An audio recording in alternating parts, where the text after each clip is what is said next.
Hi, I'm Dr. Daniela Stein. I'm a medical doctor and I'm an expert in menopause. I'm also the author of the international bestseller book Through Menopause. Today I'd like to chat with you about nutrition and menopause. So I've done multiple of these videos. You can go and have a look back where I'm discussing everything that's in my book because I really want you to know it. Even if you can't read my book, I really want you to thrive through menopause. I want you to be healthier and to be stronger through and after menopause. And there are certain things that we have to do to be healthier.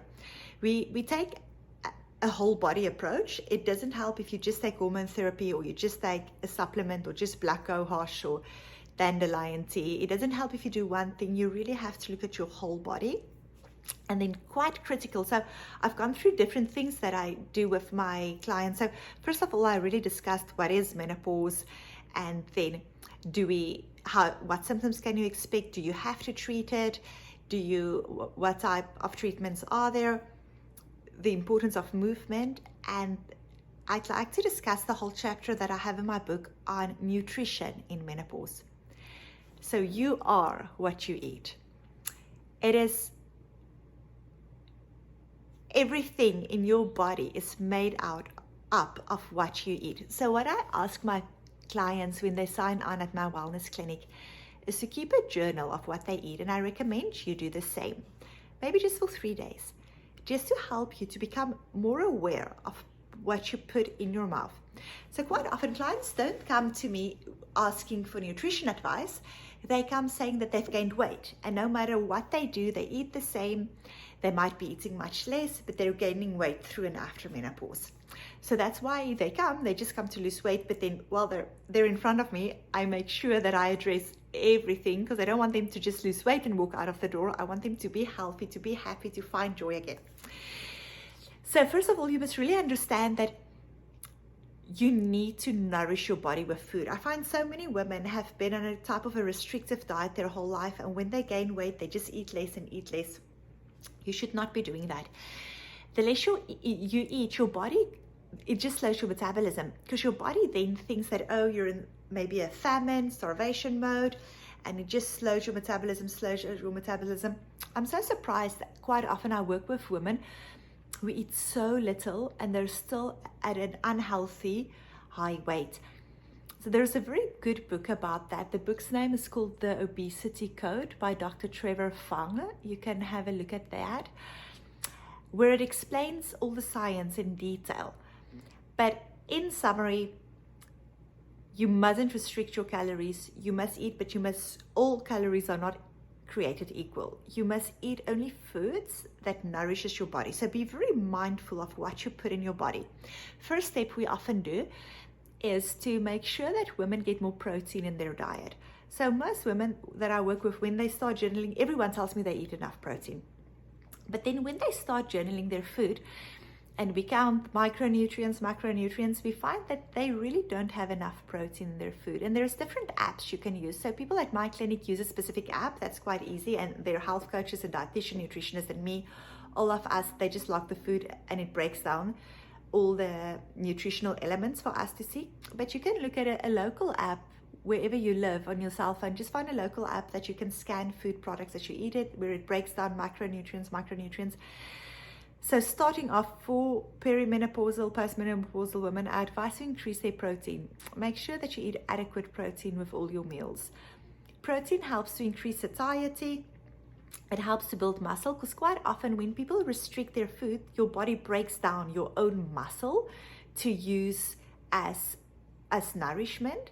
And when it does that, it actually increases your fat, decreases your muscle. You really don't want to go into that cycle.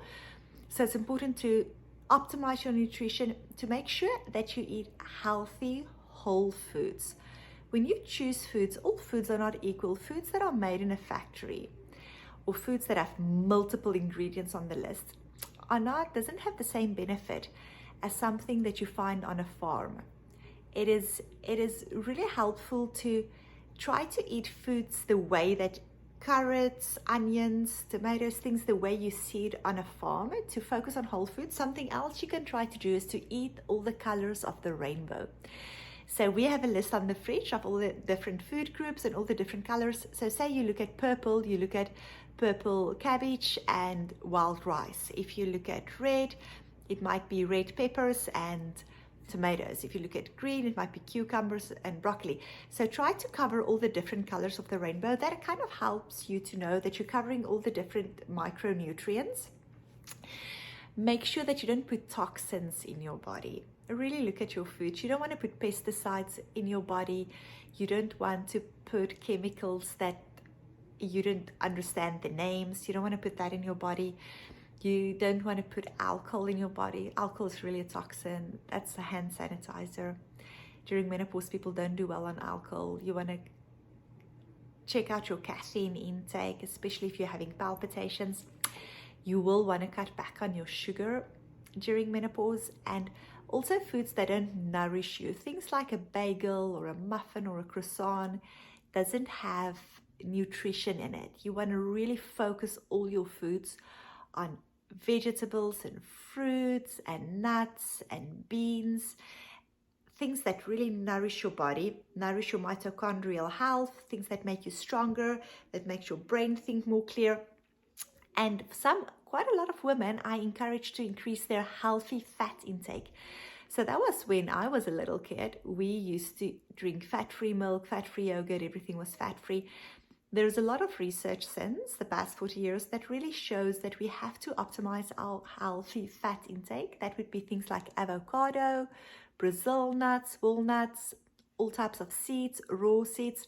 Specifically avocados. If you have avocados, I was lucky. I grew up in a home in South Africa where we had 2 avocado trees in our backyard. I know here in Canada it's quite expensive to buy avocados.